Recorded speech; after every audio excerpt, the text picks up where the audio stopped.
Ratusan buruh dari berbagai aliansi di Jakarta dan Jawa Barat kembali menggelar unjuk rasa di DPR siang ini meminta revisi besaran UMP 2026.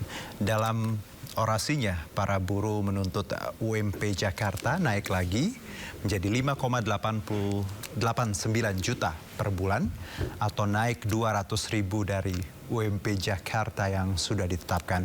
Buruh juga meminta revisi penetapan UMSK di 19 kabupaten dan kota di Jawa Barat dikembalikan sesuai rekomendasi Bupati, Wali Kota masing-masing daerah.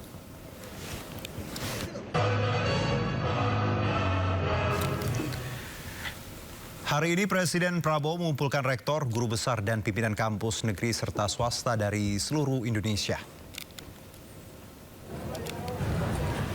Pertemuan digelar di Istana Negara. Rektor hingga guru besar yang datang hari ini berfokus untuk membahas masalah dalam negeri dan dunia. Sebelumnya Presiden pernah melakukan pertemuan dengan rektor, guru besar hingga pimpinan perguruan tinggi pada 13 Maret 2025. Hari ini Bapak Presiden mengumpulkan sekitar sudah hadir ini 1.200 pada hari ini, jadi banyak sekali yang hadir dan juga dikhususkan bagi bidang sosial humaniora. Jadi kalau sebelumnya itu agak umum dan juga ada kekhususan mungkin mengenai STEM, pada hari ini dikhususkan kepada bidang sosial humaniora. Jadi kepada para saudara-saudara akademisi yang merasa mungkin agak khawatir bahwa sosial humaniora tidak perhatikan, tidak benar, justru khusus hari ini Bapak Presiden mengumpulkan sosial humaniora.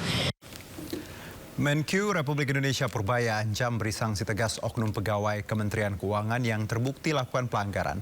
Sanksi tersebut dapat berupa rotasi jabatan hingga pemecatan.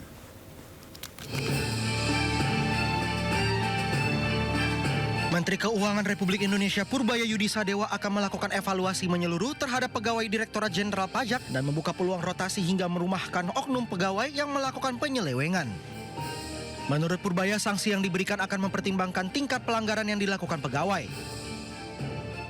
Nanti kita akan evaluasi seperti apa. Yang jelas nanti mungkin pegawai pajak akan dipajak pulang, diputar-putar lah. Yang kelihatan terlibat, jangan kita taruh tempat terpencil atau dirumahkan aja. Nanti kita lihat. Sebelumnya pada hari Selasa, tim penyidik Komisi Pemberantasan Korupsi menggeledah kantor pusat Direktorat Jenderal Pajak Kementerian Keuangan di Jakarta Selatan.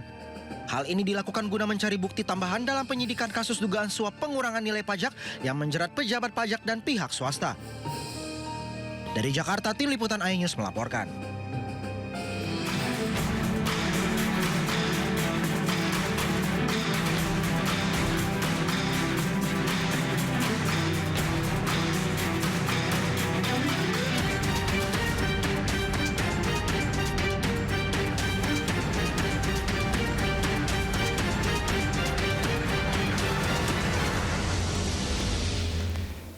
Pemirsa, indeks harga saham gabungan IHSG rebound signifikan di Rabu dan berhasil mencatatkan rekor intraday dan penutupan tertinggi sepanjang masa di atas level 9.000-an.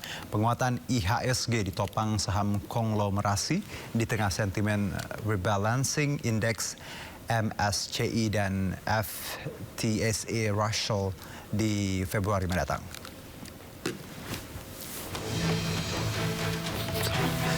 Indeks harga saham gabungan atau IHSG ditutup menguat signifikan 0,94% di level 9.032,58 di akhir perdagangan Rabu. Ini merupakan rekor harga penutupan perdagangan tertinggi IHSG sepanjang masa dan untuk pertama kalinya berhasil ditutup di atas level psikologi 9.000. Secara intraday, IHSG juga catatkan rekor tertinggi di sepanjang masa di level 9.049,298 ketika IHSG menguat di atas 1% intraday. Seluruh indeks sektoral kompak menguat menopang kenaikan IHSG. Indeks sektoral dengan kenaikan terbesar sektor barang konsumen siklikal melesat 3,21%, sektor infrastruktur naik 2,21%, dan sektor perindustrian melaju 1,97%. Saham emiten konglomerat kompak menjadi penopang kinerja utama IHSG setelah 2 hari diperdagangkan secara volatile.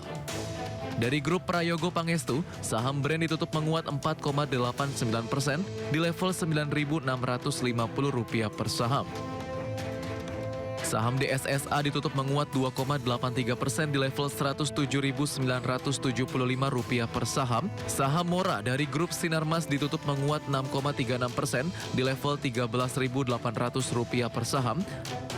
Dari grup Bakri, saham BRMS ditutup menguat 4,60% di level Rp1.250 per saham. Dan saham Bumi ditutup menguat 3,94% di level Rp422 per saham.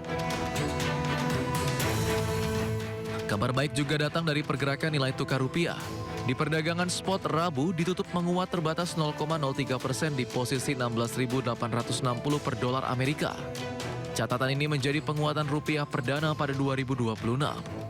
Penguatan rupiah di tengah perdagangan Rabu sore, indeks dolar Amerika Serikat tergelincir 0,02% ke 99,116. Dari sisi sentimen, pasar merespon rilis terbaru data inflasi Amerika Serikat yang tercatat naik, namun lebih rendah dari prediksi para ekonom.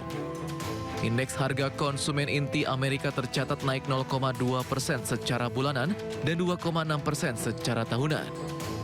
Catatan ini membuat para pelaku pasar memperkirakan The Fed akan mempertahankan suku bunga acuan tetap stabil di pertemuan akhir Januari 2026.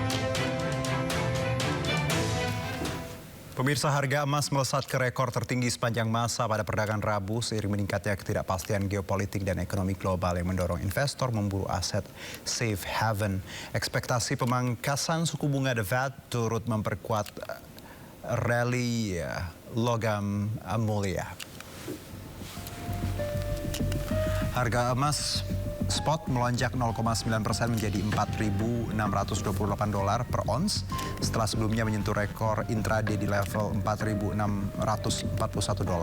Sementara itu harga emas berjangka Amerika Serikat ditutup menguat 0,8% ke posisi $4.635 per ons. Dari sisi geopolitik, ketegangan kembali memanas setelah Iran memperingatkan negara-negara tetangga yang menjadi tuan rumah pasukan Amerika Serikat bahwa pihaknya akan menyerang pangkalan militer Amerika jika Washington melakukan intervensi terkait protes di dalam negeri. Di sisi lain, Menteri Denmark dan Greenland dijadwalkan bertemu Wakil Presiden Amerika J.D. Vance setelah Presiden Donald Trump kembali menyuarakan tuntutan agar Amerika Serikat menguasai Greenland. Dari data ekonomi, penjualan retail Amerika Serikat pada November melampaui ekspektasi, sementara indeks harga produsen sesuai proyeksi bulanan namun lebih tinggi secara tahunan.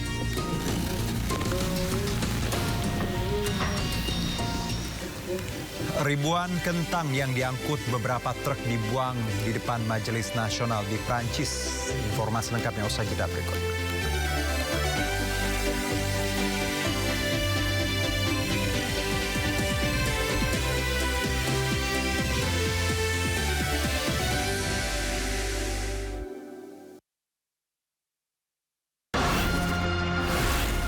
Isu terhangat sepekan terakhir. Ketujuh Republik Indonesia, Joko Widodo menduga ada agenda politik besar. Polisi merilis merek beras premium yang diduga diambil. Rangkuman berita viral. Sekolah rakyat gratis sangka kasus dugaan korupsi tata kelola minyak mentah. Sopir truk di Subang, Jawa Barat melakukan aksi mogok kerja. Temukan semua informasinya di Top Issue setiap Sabtu dan Minggu di Sindo News TV.